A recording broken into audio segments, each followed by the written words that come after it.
ये उन दिनों की बात है जब बादशाह अकबर का दरबार बीरबल की चतुराई के किस्सों से गूंजता था। हर मुश्किल सवाल, हर उलझी हुई पहेली, हर पेचीदा मामला बीरबल अपनी सूझबूझ से चुटकियों में सुलझा देते थे।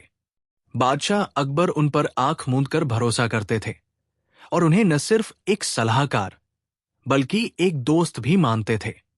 लेकिन बीरबल की यही काबिलियत दरबार के कुछ अमीरों की आंखों में कांटे की तरह चुभती थी।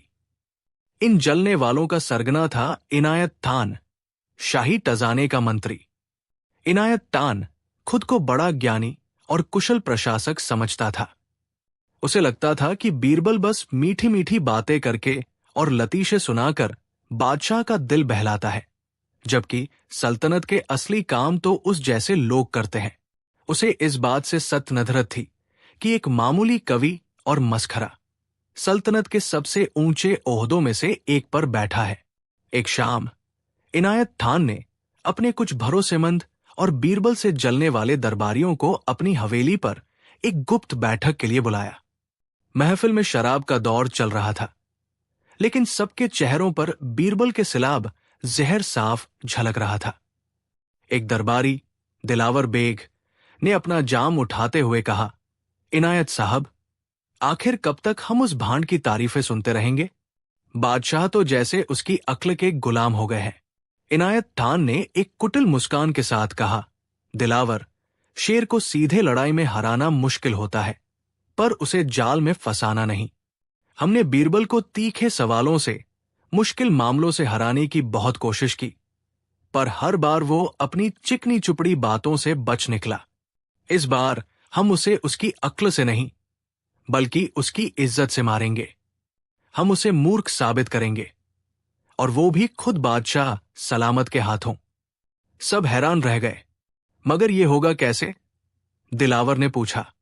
इनायत खान ने अपनी योजना बताते हुए कहा, हम बादशाह सलामत के सामने एक प्रस्ताव रखेंगे। हम कहेंगे कि दरबार में हमेशा गंभीर मसलों पर बात होती है। क्यों न इस बार सल्तनत में जश्न-ए-मज़ाहिया यानी एक हास्य उत्सव का आयोजन किया जाए। इस जश्न में हम सल्तनत के सबसे बड़े मूर्खों की पहचान करेंगे, और अंत में जो सबसे बड़ा मूर्ख होगा उसे महामूर्ख की उपाधि से सम्मानित किया जाएगा। दिलावर को ये योजना समझ नहीं आई, लेकिन इससे बीरबल मूर्ख कैसे साबित होगा? इनायत खान हंसा, अरे मेरे नादान दोस्त, यही तो चाल है। हम पूरे जश्न का माहौल ऐसा बनाएंगे कि अंत में ये उपाधि किसी और को नहीं, बल्कि खुद बीरबल को दी जाएगी। हम बादशाह को यकीन दिलाएंगे कि ये सब सिर्फ मनोरंजन के लिए है। जब बादशाह के हुक्म से हजारों लोगों के सामने बीरबल को महामूर्ख का ताज पहनाया जाएगा, तो सोचो उसकी क्या इज्जत रह जाएगी। अगर वो उपाधि लेने से मना करेगा तो ये बादशाह के हुक्म की तौहीन होगी, और अगर ले लेगा तो हमेशा के लिए उस पर मूर्ख होने का ठप्पा लग जाएगा। हर हाल में जीत हमारी ही होगी। ये योजना सुनकर सभी दरबारियों की आंखों में चमक आ गई। उन्हें ये एक अचूक बाण की तरह लगी, जिसका कोई तोड़ बीरबल के पास भी नहीं होगा। अगले दिन इनायत खान और उसके साथी बड़ी अदाकारी के साथ बादशाह अकबर के सामने पेश हुए। इनायत खान ने सिर झुकाकर कहा, आलम पनाह, हम सब आपके सेवक दिन रात सल्तनत की चिंता में डूबे रहते हैं। हमारा निवेदन है कि प्रजा और दरबारियों के मनोरंजन के लिए एक भव्य हास्य उत्सव का आयोजन किया जाए। इस जश्न में हम कुछ ऐसे लोगों को ढूंढेंगे जो अपनी नादानी और मूर्खता से लोगों का मनोरंजन करते हैं। अंत में जो सबसे बड़ा नादान होगा उसे हम सब मिलकर मजाक में महामूर्ख की उपाधि देंगे। इससे सबका दिल भी बहल जाएगा और माहौल भी हल्का फुल्का हो जाएगा। अकबर को यह विचार बहुत पसंद आया। उन्हें हंसी मजाक और मनोरंजन से वैसे भी बहुत लगाव था। उन्होंने तुरंत इस जश्न की इजाजत दे दी और इसकी पूरी जिम्मेदारी इनायत खान को सौंप दी। बीरबल उस दिन दरबार में मौजूद थे। वो इनायत खान की आंखों में छिपी कुटिलता को पढ़ चुके थे, लेकिन वो चुप रहे। उन्होंने बस मुस्कुराकर इस फैसले का स्वागत किया, जैसे उन्हें किसी आने वाले तूफान का अंदेशा ही न हो। जश्न की तैयारियां जोर शोर से शुरू हो गई। पूरे शहर में ढिंढोरा पिटवा दिया गया। एक बड़ा सा मैदान तैयार किया गया, जहां मंच बनाया गया और हजारों लोगों के बैठने का इंतजाम किया गया। इनायत खान ने अपने लोगों को पहले से ही सिखा पका दिया था कि उन्हें क्या करना है। जश्न का दिन आ ही गया। मैदान खचाखच भरा हुआ था। बादशाह अकबर अपने पूरे दरबार के साथ ऊंचे मंच पर विराजमान थे। बीरबल भी अपनी जगह पर शांत बैठे थे। कार्यक्रम शुरू हुआ। एक के बाद एक कई कलाकार आए और उन्होंने अपनी मूर्खतापूर्ण हरकतों से लोगों को खूब हंसाया। कोई पेड़ की डाल पर बैठकर उसी को काट रहा था, तो कोई अपनी ही परछाई से लड़ रहा था। घंटों तक ये तमाशा चलता रहा। लोग हंस हंस कर लोटपोट हो रहे थे। अंत में इनायत खान मंच पर आया। उसने हाथ उठाकर भीड़ को शांत किया और अपनी बुलंद आवाज में बोला, दोस्तों, आज हमने कई नादान और मूर्ख लोगों को देखा, लेकिन अब समय आ गया है सल्तनत के सबसे बड़े मूर्ख यानी महामूर्ख को सम्मानित करने का। सबकी सांसें थम गई। लोग उत्सुकता से इंतजार करने लगे कि वो कौन है। इनायत खान ने बीरबल की तरफ देखते हुए कहा, यह उपाधि उस शख्स को जाती है जो सल्तनत के इतने जरूरी काम छोड़कर अपना और बादशाह सलामत का कीमती वक्त पहेलियां बूझने और किस्से कहानियां सुनाने में बर्बाद करता है। ये उपाधि उस शख्स को जाती है जो ये जानते हुए भी कि सल्तनत का तजाना कितना महत्वपूर्ण है, बादशाह को गरीबों और जरूरतमंदों पर उसे लुटाने की सलाह देता है। ये उपाधि उस शख्स को जाती है जो बड़े बड़े अमीरों और ज्ञानियों को छोड़कर आम और गवार लोगों की बातों पर यकीन करता है। जहां पनाह की इजाजत से मैं महामूर्ख की उपाधि के लिए बीरबल का नाम पेश करता हूं। यह सुनते ही मैदान में गहरा सन्नाटा छा गया। बीरबल के दोस्तों और चाहने वालों के चेहरे पर हवाइयां उड़ने लगी। वहीं इनायत खान और उसके साथियों के चेहरे पर जीत की क्रूर मुस्कान थी। बादशाह अकबर भी इस अप्रत्याशित घोषणा से सन्न रह गए। उन्हें यह सब एक मजाक लग रहा था, पर इनायत खान ने जिस गंभीरता से बीरबल पर आरोप लगाए थे, उससे मामला संगीन हो गया था। इनायत खान ने अपने एक सेवक को इशारा किया, जो प्याज और पुरानी जूतियों से बनी एक माला लेकर आगे बढ़ा।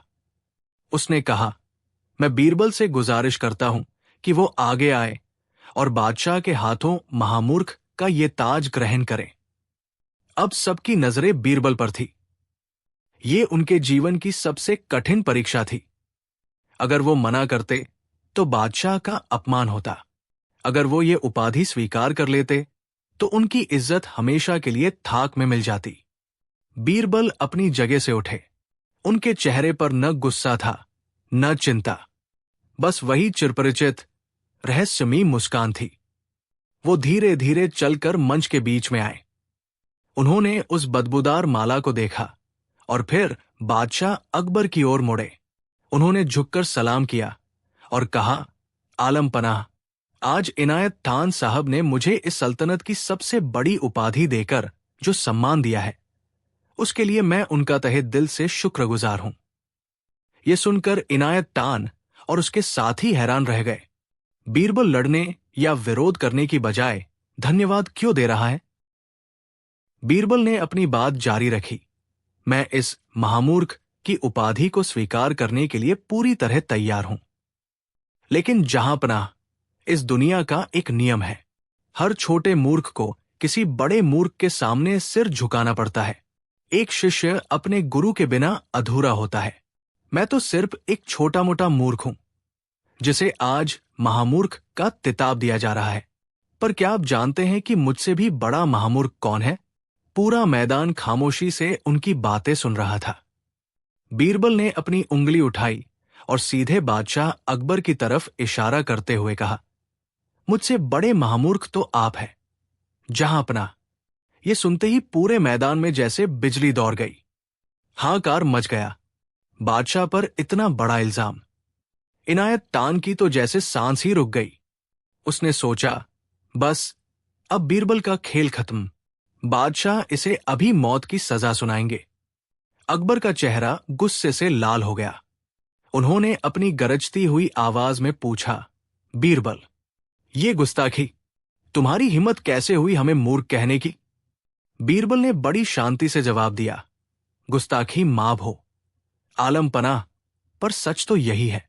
जरा सोचिए, मैं तो एक मामूली इंसान हूं, पर आपने, हिंदुस्तान के शहंशाह ने, मुझ जैसे मूर्ख को अपनी सल्तनत का सबसे बड़ा सलाहकार बना रखा है। आप मुझ जैसे मूर्ख पर आंख बंद करके भरोसा करते हैं। आपने अपनी सल्तनत की सुरक्षा, अपना तजाना और अपना न्याय सब कुछ मुझ जैसे मूर्ख के हाथों में सौंप रखा है। तो अब आप ही बताइए, जो बादशाह एक मूर्ख पर इतना भरोसा करे, वो उस मूर्ख से भी बड़ा महामूर्ख हुआ या नहीं? बीरबल एक पल के लिए रुके और फिर उन्होंने इनायत टान और बाकी दरबारियों की तरफ इशारा करते हुए कहा, और इन बेचारे दरबारियों को देखिए, ये सब तो उनसे भी बड़े मूर्ख हैं, जो हर रोज मुझ जैसे महामूर्ख के सामने सिर झुकाते हैं और उसकी जी हुजूरी करते हैं। बीरबल की ये बात सुनकर पहले तो अकबर सन्न रह गए, फिर उनके चेहरे पर एक गहरी मुस्कान आई और फिर वो इतनी जोर से हंसे कि उनकी आंखों से पानी आ गया। बादशाह को हंसता देख पूरी भीड़ भी बीरबल की चतुराई को समझ गई और जोर जोर से हंसने लगी। पूरा मैदान ठहाकों से गूंज उठा, लेकिन ये हंसी अब इनायत खान और उसके साथियों पर थी। उन बेचारों के चेहरे का रंग उड़ गया था। वे समझ गए थे कि उनका फेंका हुआ पासा उन्हीं पर उल्टा पड़ गया है। जिस उपाधि से वे बीरबल को अपमानित करना चाहते थे, उसी उपाधि को बीरबल ने एक ढाल की तरह इस्तेमाल करके उन सबकी और खुद बादशाह की मूर्खता से जोड़ दिया था। जब हंसी का शोर थमा, तो बादशाह अकबर अपनी गद्दी से उठे। वो बीरबल के पास आए और उनके कंधे पर हाथ रखकर बोले, मान गए बीरबल, तुम्हारी अक्ल का कोई जवाब नहीं। तुमने आज साबित कर दिया कि बुद्धिमान व्यक्ति अपमान को भी सम्मान में बदल सकता है। फिर वो गुस्से से इनायत खान की ओर मुड़े, और तुम, इनायत खान, तुमने अपनी जलन में हमारे सबसे वफादार साथी को जलील करने की कोशिश की। तुमने हमें भी अपने इस घटिया खेल में इस्तेमाल किया। पर याद रखो, सूरज पर थूकने से थूक अपने ही मुंह पर गिरता है। बादशाह अकबर ने हुक्म दिया कि इनायत खान और उसके सभी साथी दरबारियों को उस महामूर्ख की माला पहनाई जाए और गधों पर बिठाकर पूरे शहर में घुमाया जाए, ताकि वे समझ सकें कि दूसरों के लिए गड्ढा खोदने वाला अक्सर खुद ही उसमें गिरता है। और इस तरह बीरबल को मूर्ख साबित करने की वो घिनौनी कोशिश बुरी तरह नाकाम हो गई। बीरबल ने एक बार फिर ये साबित कर दिया कि असली ताकत तलवार या साजिश में नहीं, बल्कि दिमाग में होती है, और जो दिमाग सही और साफ हो, उसे दुनिया की कोई भी ताकत झुका नहीं सकती। तो दोस्तों, ये कहानी हमें सिखाती है कि जब कोई आप पर कीचड़ उछाले, तो नाराज होने की बजाय अपनी बुद्धि का इस्तेमाल करके उसी कीचड़ से कमल खिलाया जा सकता है। आपको बीरबल की ये चतुराई कैसी लगी, हमें कमेंट्स में जरूर बताइएगा। कहानी 2। ये उन दिनों की बात है जब आगरा में वसंत की बहार छाई हुई थी। बागों में फूल खिले थे और मौसम खुशनुमा था। ऐसे ही एक दिन बादशाह अकबर अपने खास बाग में अपने नवरत्नों और कुछ करीबी दरबारियों के साथ टहल रहे थे। माहौल बड़ा हल्का फुल्का था। हसी मजाक का दौर चल रहा था। तभी बादशाह ने अपने एक मंत्री को देखा जो बड़ा परेशान लग रहा था। अकबर ने मजाक में पूछा, क्यों मंत्री जी, क्या बात है? आज बेगम साहिबा से लड़ाई हो गई क्या? मंत्री ने झेंपते हुए कहा, नहीं जहांपनाह, ऐसी कोई बात नहीं। अकबर हंसे और बोले, अरे, इसमें शर्माने की क्या बात है? बीवी से तो हर कोई डरता है। हम भी अपनी बेगमों की बातें मानते हैं। ये सुनकर दरबार के कुछ मर्दवादी सोच वाले अमीर, खासकर मुल्ला दो प्याजा, को ये बात अच्छी नहीं लगी। मुल्ला जी हमेशा बीरबल से जलते थे और उन्हें नीचा दिखाने का कोई मौका नहीं छोड़ते थे। मुल्ला दो प्याजा ने अपनी दाढ़ी पर हाथ फेरते हुए कहा, गुस्ताखी माफ जहांपनाह, पर यह बात पूरी तरह सच नहीं है। हो सकता है कुछ कमजोर मर्द अपनी पत्नियों से डरते हों, पर हम जैसे बहादुर और समझदार लोग अपनी पत्नियों को अपने काबू में रखते हैं। औरत को तो मर्द के इशारों पर चलना चाहिए। ये सुनकर दरबार में एक नई बहस छिड़ गई। कुछ दरबारी मुल्ला जी की हाँ में हाँ मिलाने लगे, तो कुछ अकबर की बात से सहमत थे। माहौल गर्म हो गया। अकबर ने इस बहस को खत्म करने के लिए अपने सबसे भरोसेमंद सलाहकार की ओर देखा। बीरबल, तुम इस बारे में क्या सोचते हो? क्या सभी मर्द जोरू के गुलाम होते हैं? बीरबल, जो अब तक चुपचाप ये तमाशा देख रहे थे, मुस्कुराए। उन्होंने कहा, आलम पनाह, मेरा तो यही मानना है कि दुनिया में शायद ही कोई ऐसा मर्द हो जो अपनी पत्नी के आगे नतमस्तक न होता हो। कोई प्यार से, कोई डर से, पर होता जरूर है। हर मर्द, चाहे वह राजा हो या रंक, अपनी पत्नी के आंचल से बंधा होता है। ये सुनकर मुल्ला दो प्याजा और उनके साथी भड़क गए। ये बकवास है, हम इस बात को नहीं मानते, तुम हमें बेइज्जत कर रहे हो। अकबर ने बीरबल से कहा, बीरबल, सिर्फ कहने से काम नहीं चलेगा, तुम्हें अपनी बात को साबित करना होगा। क्या तुम ये साबित कर सकते हो कि इस दरबार में मौजूद सभी शादीशुदा मर्द, जिसमें हम भी शामिल हैं, अपनी पत्नियों से डरते हैं? ये एक बहुत बड़ी चुनौती थी। बीरबल ने चुनौती स्वीकार करते हुए कहा, मुझे मंजूर है जहां पनाह, लेकिन इसके लिए मुझे कुछ समय और पूरे अधिकार चाहिए होंगे। मुझे शहर में एक शाही फरमान जारी करवाना होगा। अकबर ने उत्सुकता से पूछा, कैसा फरमान? बीरबल ने अपनी शरारती मुस्कान के साथ कहा, फरमान ये होगा कि शहर के हर शादीशुदा मर्द को कल शाम तक शाही बाग में आकर मेरे पास एक मुर्गी जमा करवानी होगी, और जो भी मर्द ये कबूल करेगा कि वो अपनी बीवी से डरता है, उसे मुर्गी की जगह एक खूबसूरत शाही हीरा इनाम में दिया जाएगा। ये सुनकर सब हंसने लगे। मुल्ला दो प्याजा ने ताना मारते हुए कहा, यह कैसी बचकानी शर्त है? भला एक हीरे के लालच में कोई अपनी मर्दानगी पर ऐसा धब्बा क्यों लगने देगा? देखना, तुम्हारे पास एक भी मुर्गी नहीं आएगी। अकबर ने भी हंसते हुए कहा, ठीक है बीरबल, तुम्हारी ये शर्त मंजूर है। देखते हैं तुम्हारी जीत होती है या मुल्ला जी की। अगले दिन पूरे आगरा में ढिंढोरा पिटवा दिया गया। शाही फरमान सुनकर लोग हैरान रह गए। मर्दों के लिए ये उनकी इज्जत का सवाल बन गया। हर घर में इसी बात की चर्चा थी। पत्नियां अपने पतियों को छेड़ रही थी और पति अपनी मर्दानगी की झूठी कस्में खा रहे थे। शाम को बीरबल शाही बाग के एक कोने में एक बड़ा सा पिंजरा लेकर बैठ गए। उनके बगल में एक मखमली थैले में चमचमाते हुए हीरे रखे थे। मुल्ला दो प्याजा और उसके साथी दूर खड़े होकर तमाशा देख रहे थे और बीरबल का मजाक उड़ा रहे थे। समय बीतता गया। 1 घंटा, 2 घंटे, फिर 3 घंटे, लेकिन बीरबल के पास एक भी मर्द मुर्गी लेकर नहीं आया। मुल्ला दो प्याजा की खुशी का ठिकाना नहीं रहा। वो अकबर के पास जाकर बोला, देखा जहांपनाह, मैंने कहा था ना, कोई नहीं आएगा। बीरबल की होशियारी आज धरी की धरी रह गई। अब तो इसे अपनी हार मान लेनी चाहिए। अकबर भी निराश होने लगे। उन्हें लगा कि शायद बीरबल ने गलत शर्त लगा दी, लेकिन बीरबल शांति से बैठे रहे, जैसे उन्हें किसी बात की चिंता ही न हो। तभी दूर से एक आदमी डरते डरते अपनी शॉल में कुछ छिपाकर लाता हुआ दिखाई दिया। वो इधर उधर देख रहा था, जैसे कोई उसे देख न ले।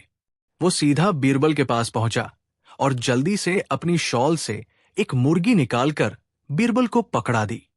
बीरबल ने मुस्कुराकर पूछा, क्या बात है भाई, इतने डरे हुए क्यों हो? वो आदमी धीरे से बोला, हुजूर, जल्दी से ये मुर्गी ले लीजिए और मुझे जाने दीजिए। अगर मेरी बीवी को पता चल गया कि मैं यहां आया हूं, तो वो मेरी जान ले लेगी। ये कहकर वो आदमी भाग गया। इसके बाद तो जैसे लाइन ही लग गई। कोई कपड़े की गठरी में मुर्गी छिपाकर लाया, तो कोई सब्जी के टोकरे में। हर कोई अपनी बीवी का कोई न कोई किस्सा सुनाता। एक ने कहा, मेरी बीवी ने कहा है कि अगर घर में मुर्गी कम हुई तो आज रात खाना नहीं मिलेगा। दूसरे ने कहा, मेरी बीवी ने मुझे यहां जासूसी करने भेजा है कि कौन कौन मुर्गी जमा कर रहा है और जाते जाते कहा कि घर की मुर्गी भी लेते जाओ, बोझ हल्का होगा। देखते ही देखते बीरबल का पिंजरा मुर्गियों से भर गया। वहां सैकड़ों मुर्गियां जमा हो गई। मुल्ला दो प्याजा और उसके साथियों का मुंह देखने लायक था। उनकी सारी अकड़ हवा हो गई थी। अकबर ये नजारा देखकर हंस हंस कर लोटपोट हो रहे थे। अब बीरबल की नजरें किसी टास शख्स को ढूंढ रही थी। वो इंतजार कर रहे थे बादशाह अकबर का। तभी अकबर के एक सबसे भरोसेमंद और बहादुर सेनापति दिलावर तान वहां पहुंचे। दिलावर तान अपनी बहादुरी के लिए मशहूर थे। उन्होंने कई जंगें जीती थी। सब मानते थे कि वो किसी से नहीं डरते। वो बिना मुर्गी के आए थे। मुल्ला दो प्याजा को थोड़ी हिम्मत मिली। उसने कहा, देखो, दिलावर ठान साहब आए हैं। ये है असली मर्द। ये किसी से नहीं डरते।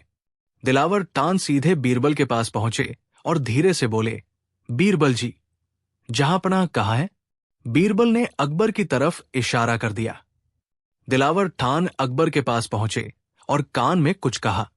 अकबर ने चौंकते हुए पूछा, क्या तुम्हें दो चाहिए? पर क्यों? दिलावर तान ने धीरे से कहा, जहांपनाह, बेगम साहिबा की दो भांजियां मायके आई हुई है। बेगम ने हुक्म दिया है कि दो लेकर आना, एक अपने लिए और एक उनके लिए। अकबर ने फिर पूछा, क्या तुम्हें मुर्गी नहीं लानी? दिलावर तान ने शर्मिंदगी से सिर झुकाकर कहा, माफ करना जहांपनाह, बेगम ने कहा है कि घर में मुर्गियां कम है, इसलिए मुर्गी लाने की जरूरत नहीं। बस दो हीरे लेते आना। यह सुनकर अकबर अपनी हंसी नहीं रोक पाए। उन्होंने दिलावर तान को दो हीरे दे दिए।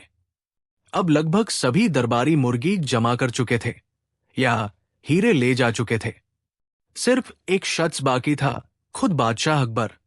बीरबल मुस्कुराते हुए अकबर के पास पहुंचे और बोले, आलम पनाह, अब सिर्फ आप ही बचे हैं। क्या आप मुर्गी लाए हैं? अकबर ने अपनी छाती चौड़ी करते हुए कहा, बीरबल, हम हिंदुस्तान के शहंशाह हैं। हम किसी से नहीं डरते, अपनी बेगमों से भी नहीं। हम कोई मुर्गी वुर्गी नहीं लाए। बीरबल ने सिर झुकाकर कहा, ठीक है जहांपनाह, जैसी आपकी मर्जी। तो फिर क्या मैं ये मान लूं कि आप अपनी बात साबित करने में नाकाम रहे? क्योंकि एक शख्स तो है जो अपनी बीवी से नहीं डरता। अकबर कुछ कहने ही वाले थे कि तभी हरम, महल का वो हिस्सा जहां रानियां रहती थी, से एक दासी भागी भागी आई। वो हाफ रही थी। उसने अकबर से कहा, जहांपनाह, आपको महारानी जोधाबाई ने फौरन याद फरमाया है। अकबर ने चिसकर कहा, उनसे कहो हम अभी दरबार के जरूरी काम में व्यस्त हैं, बाद में आएंगे। दासी ने डरते हुए कहा, माफ करना जहांपनाह, पर उन्होंने कहा है कि अगर आप इसी वक्त नहीं आए तो वो आज रात का खाना नहीं खाएंगी और अपना पसंदीदा हीरों का हार भी तोड़ देंगी। ये सुनकर अकबर के चेहरे का रंग उड़ गया। वो जानते थे कि उनकी महारानी जोधाबाई जब गुस्सा होती है तो क्या कर सकती है।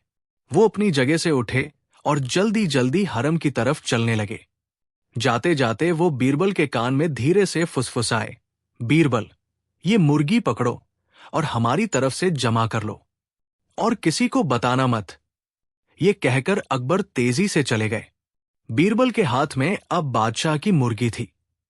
उन्होंने वो मुर्गी पिंजरे में डाली और जोर से ऐलान किया, तो दोस्तों, आज ये साबित हो गया है कि दुनिया का हर मर्द, चाहे वो हिंदुस्तान का शहंशाह ही क्यों न हो, अपनी पत्नी से जरूर डरता है।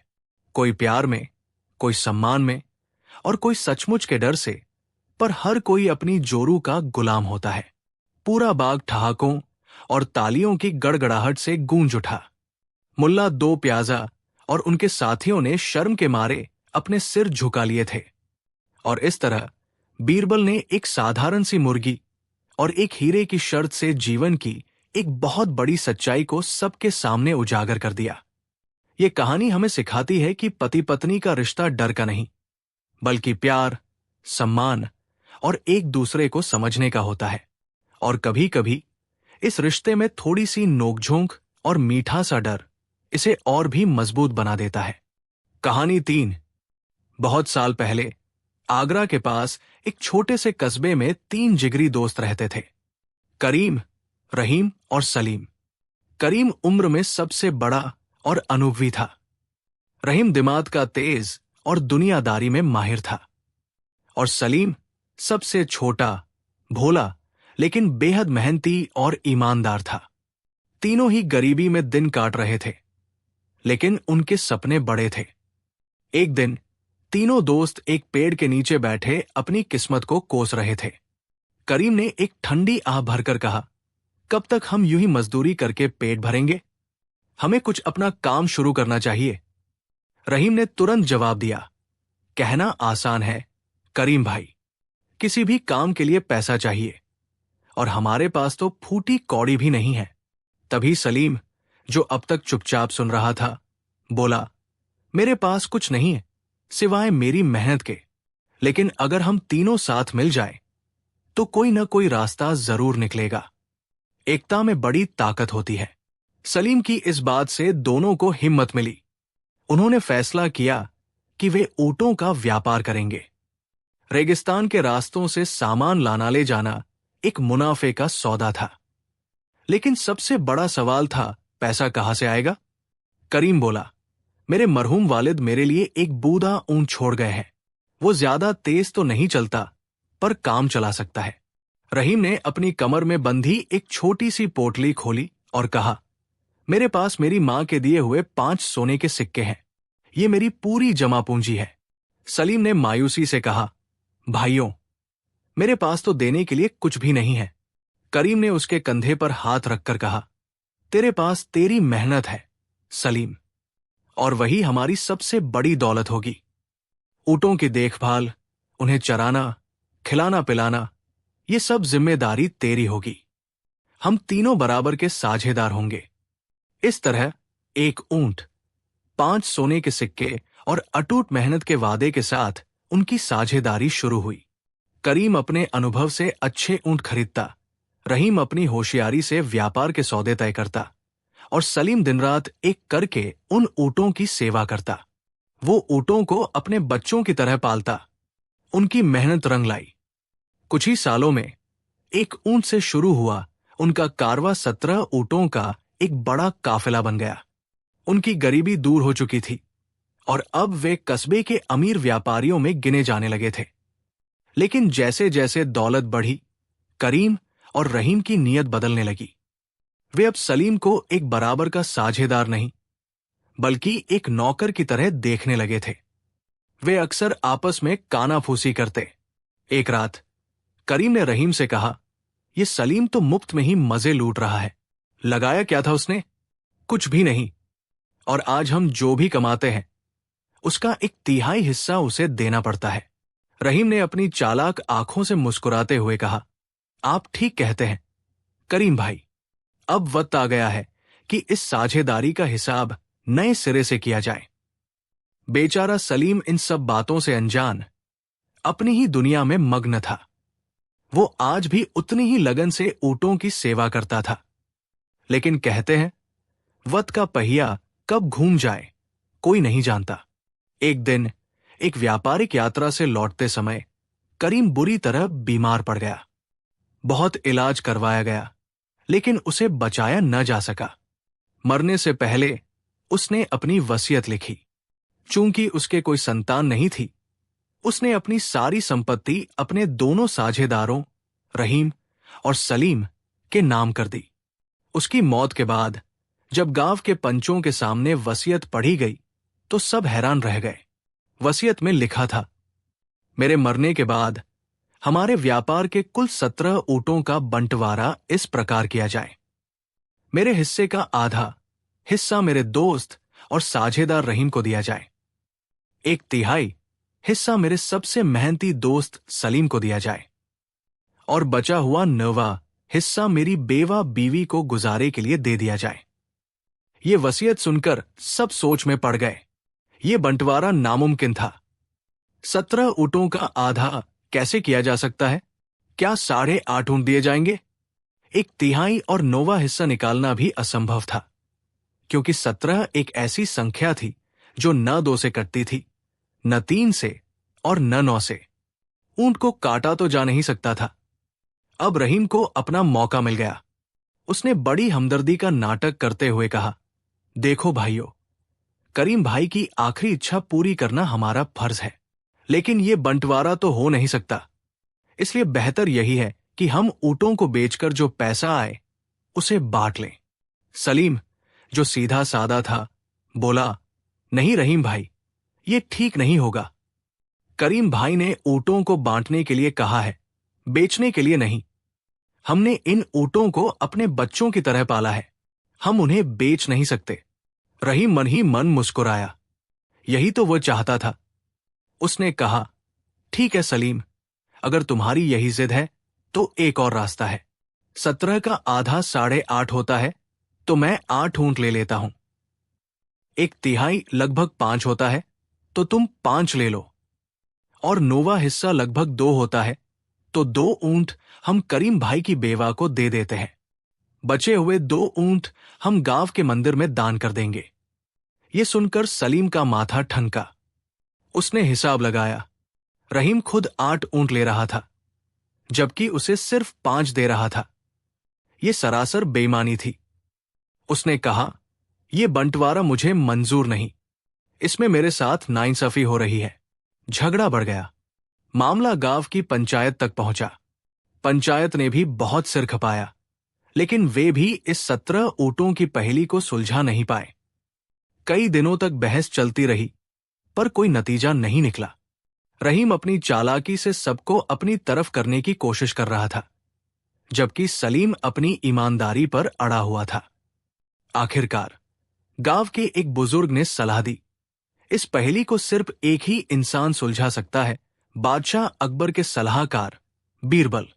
तुम दोनों आगरा जाओ और अपना मामला उनके सामने रखो। उनका फैसला ही आखिरी होगा। ये बात दोनों को सही लगी। रहीम को पूरा यकीन था कि उसकी दलीलों के सामने बीरबल भी झुक जाएंगे, और सलीम को बीरबल के न्याय पर पूरा भरोसा था। अगले दिन दोनों आगरा के शाही दरबार में पहुंचे। दरबार की शान शौकत देखकर वे दंग रह गए। बादशाह अकबर अपने सिंहासन पर विराजमान थे और उनके नवरत्न अपनी अपनी जगह पर बैठे थे। दोनों ने बादशाह को सलाम किया। अकबर ने उनसे उनके आने का कारण पूछा। रहीम ने आगे बढ़कर बड़े ही नाटकीय ढंग से पूरी कहानी सुनाई। उसने करीम की वसीयत पढ़कर सुनाई और अपनी समझदारी वाली सुलह का प्रस्ताव भी बताया। उसने सलीम को एक जिद्दी और नासमझ इंसान के तौर पर पेश किया। फिर सलीम की बारी आई। उसने कांपती हुई आवाज में बड़ी सादगी से अपनी बात रखी। उसने बताया कि कैसे उन्होंने 3 दोस्तों ने मिलकर ये व्यापार खड़ा किया और कैसे रहीम अब उसे धोखा देना चाहता है। उसकी आंखों में सच्चाई और बेबसी के आंसू थे। बादशाह अकबर ने पूरी कहानी सुनी। वो भी इस 17 ऊंटों के बंटवारे की पहेली में उलझ गए। उन्होंने अपने सभी दरबारियों से राय मांगी, लेकिन कोई भी इसका हल नहीं निकाल सका। सबने यही कहा कि ऊंटों को बेचकर पैसा बांट लेना ही एकमात्र रास्ता है। अकबर परेशान हो गए। उन्हें सलीम की बातों में सच्चाई नजर आ रही थी, पर वसीयत की शर्त भी अपनी जगह थी। अंत में उन्होंने अपनी आखिरी उम्मीद की ओर देखा। बीरबल, क्या तुम्हारे पास इस गुत्थी का कोई हल है? पूरे दरबार की नजरें बीरबल पर टिक गई। बीरबल, जो अब तक खामोशी से सब कुछ सुन रहे थे, अपनी जगह से उठे। उनके चेहरे पर एक हल्की सी मुस्कान थी। उन्होंने कहा, आलम पनाह, हर ताले के लिए कोई न कोई चाबी जरूर बनी होती है। ये मामला जितना उलझा हुआ दिख रहा है, उतना है नहीं। मुझे बस एक दिन का समय चाहिए, और इन दोनों भाइयों से कहिए कि अपने 17 ऊंटों को लेकर कल सुबह शाही मैदान में पहुंच जाए। अगली सुबह शाही मैदान में भारी भीड़ जमा थी। बादशाह अकबर, उनके दरबारी और आम जनता सब ये देखने आए थे कि बीरबल इस नामुमकिन बंटवारे को कैसे अंजाम देंगे। रहीम घमंड से मुस्कुरा रहा था। उसे लग रहा था कि बीरबल भी कुछ नहीं कर पाएंगे। सलीम चुपचाप खड़ा ईश्वर से प्रार्थना कर रहा था। तभी बीरबल अपने घोड़े पर सवार होकर मैदान में आए। लेकिन आज वो अकेले नहीं थे। उनके पीछे पीछे उनका एक सेवक एक और ऊंट लेकर चल रहा था। सब हैरान थे कि बीरबल अपना ऊंट लेकर क्यों आए हैं। बीरबल घोड़े से उतरे और सीधे रहीम और सलीम के पास गए।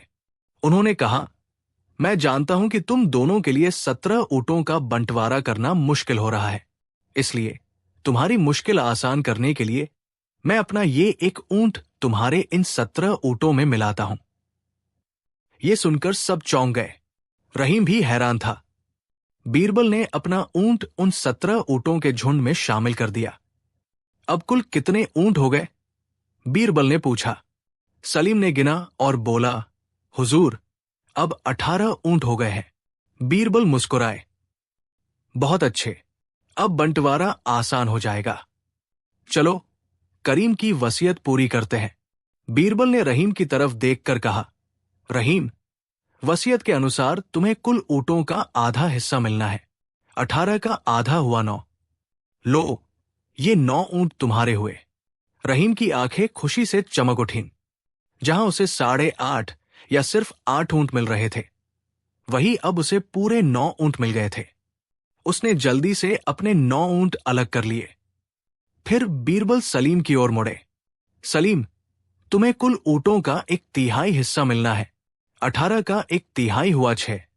ये रहे तुम्हारे 6 ऊंट। सलीम ने नम आंखों से अपने 6 ऊंट लिए। उसे भी पहले से ज्यादा मिल रहा था। अंत में बीरबल ने कहा, और वसीयत के अनुसार 9वां हिस्सा करीम की बेवा को जाना है। 18 का 9वां हिस्सा हुआ 2। ये 2 ऊंट करीम के परिवार को दे दिए जाएंगे। बंटवारा पूरा हो चुका था। रहीम को 9, सलीम को 6 और करीम की बेवा को 2 ऊंट मिल चुके थे। अब बीरबल ने सबसे पूछा, जरा गिनकर बताओ, कुल कितने ऊंट बंटे? सबने हिसाब लगाया। 9 + 6 + 2, कुल 17। सबकी आंखें आश्चर्य से फटी रह गई। कुल 17 ऊंट बंट चुके थे और मैदान में अब भी एक ऊंट खड़ा था। वो बीरबल का अपना ऊंट था। बीरबल शांति से अपने ऊंट के पास गए, उसकी रस्सी पकड़ी और बोले, बंटवारा पूरा हुआ और मेरा ऊंट बच गया। अब मैं इसे लेकर जाता हूं। पूरा मैदान बीरबल की बुद्धिमानी के नारों से गूंज उठा। बादशाह अकबर अपनी गद्दी से उतरकर आए और बीरबल को गले से लगा लिया। मान गए बीरबल, तुमने एक असंभव को संभव कर दिखाया। ये तुम्हारी बुद्धि का ही कमाल है। रहीम का सिर शर्म से झुका हुआ था। वो समझ गया था कि बीरबल ने न सिर्फ बंटवारा किया है, बल्कि उसके लालच को भी सबके सामने उजागर कर दिया है। उसे अपनी बेईमानी का फल मिल चुका था। बीरबल ने सलीम के कंधे पर हाथ रखा और कहा, ईमानदारी का रास्ता मुश्किल हो सकता है, पर अंत में जीत हमेशा सच्चाई की ही होती है। और इस तरह बीरबल ने अपनी अनोखी सूझबूझ से न सिर्फ 3 साझेदारों के झगड़े को सुलझाया, बल्कि ये भी साबित कर दिया कि दुनिया की सबसे बड़ी पहेलियां भी एक छोटे से सरल उपाय से हल की जा सकती है। जरूरत होती है तो बस दायरे से बाहर सोचने की। तो दोस्तों, ये कहानी हमें सिखाती है कि लालच रिश्तों को तोड़ता है, जबकि ईमानदारी और सब्र हर मुश्किल को पार करने की ताकत देते हैं। आपको बीरबल का ये अनोखा न्याय कैसा लगा? हमें कमेंट्स में जरूर बताइएगा। कहानी 4।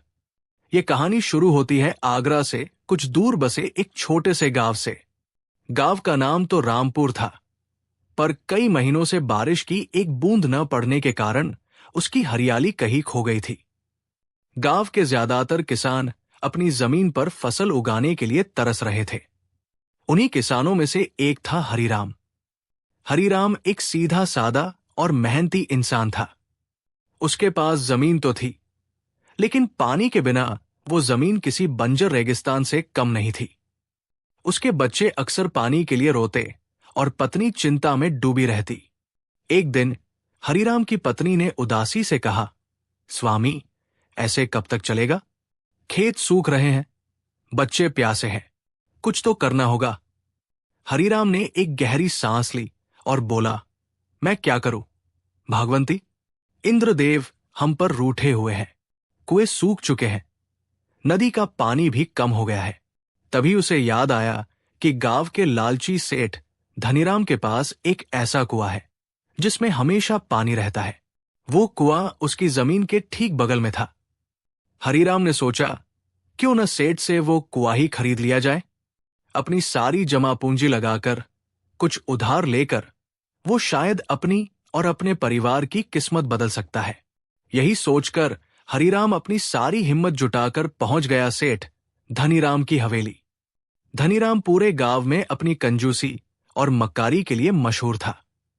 उसने हरीराम को सिर से पांव तक देखा और अपनी मोटी तोंद पर हाथ फेरते हुए बोला, हाँ भाई हरीराम, कैसे आना हुआ? सुबह सुबह किसी गरीब का मुंह देखना शुभ नहीं होता, पर चलो तुम आ ही गए हो तो बताओ। हरीराम ने हाथ जोड़कर विनम्रता से कहा, सेठ जी प्रणाम। मैं एक विनती लेकर आया था। आपकी जमीन के पास जो कुआं है वो आप मुझे बेच दीजिए। मेरे खेत सूख रहे हैं, बच्चे पानी को तरस रहे हैं। मैं आपकी मुंह मांगी कीमत देने को तैयार हूं। धनीराम की आंखों में लालच की चमक आ गई। उसने सोचा, ये कुआं तो मेरे किसी काम का नहीं और ये मूर्ख किसान इसके लिए अच्छी कीमत देने को तैयार है। इससे अच्छा सौदा और क्या होगा? उसने झूठी हमदर्दी दिखाते हुए कहा, अरे हरीराम, तुम्हारा दुख देखकर मेरा दिल भर आया। तुम मेरे गांव के हो, मैं तुम्हारी मदद जरूर करूंगा। ठीक है, मैं तुम्हें वो कुआं बेच दूंगा। तुम मुझे 500 सोने की मोहरें दे दो। हरीराम ये सुनकर सन्न रह गया। 500 मोहरें, ये उसकी पूरी जिंदगी की कमाई से भी ज्यादा थी। उसने अपनी पगड़ी सेठ के कदमों में रख दी और गिड़गिड़ाया, सेठ जी, मुझ गरीब पर रहम कीजिए। इतनी बड़ी रकम मैं कहां से लाऊंगा? कुछ तो कम कीजिए। धनीराम मन ही मन हंसा, पर बाहर से कठोर बनते हुए बोला, देखो हरीराम, कुएं में पानी है और पानी सोने से कम नहीं। लेना है तो लो, वरना जाओ। मेरे पास फालतू समय नहीं है। बेचारा हरीराम क्या करता? उसने अपनी जमीन का एक हिस्सा गिरवी रखा, पत्नी के गहने बेचे और गांव के दूसरे साहूकारों से ऊंचे ब्याज पर कर्ज लिया। जैसे तैसे उसने 500 सोने की मोहरें इकट्ठी की और कांपते हाथों से धनीराम को सौंप दी। धनीराम ने मोहरें गिनकर अपनी तिजोरी में रखी और एक कागज पर कुएं की बिक्री का करारनामा लिख दिया। हरीराम खुशी खुशी घर लौटा। उसे लगा जैसे उसने पूरी दुनिया की दौलत खरीद ली हो। हरीराम ने अपनी पत्नी से कहा, भागवंती, अब हमारे दुख के दिन खत्म हुए। मैंने सेठ से कुआं खरीद लिया है। अब हमारे खेत फिर से हरे भरे होंगे और बच्चे जी भरकर पानी पिएंगे। अगली सुबह हरीराम बैल और रहट लेकर कुएं पर पहुंचा। वो बहुत खुश था। जैसे ही उसने कुएं से पानी निकालने के लिए बाल्टी डाली, पीछे से एक कर्कश आवाज आई, ए, रुको, ये क्या कर रहे हो? हरीराम ने मुड़कर देखा तो सेठ धनीराम अपने 2 लठैतों के साथ खड़ा था। हरीराम ने हैरानी से कहा, सेठ जी, आप? मैं कुएं से पानी निकाल रहा हूं अपने खेतों के लिए।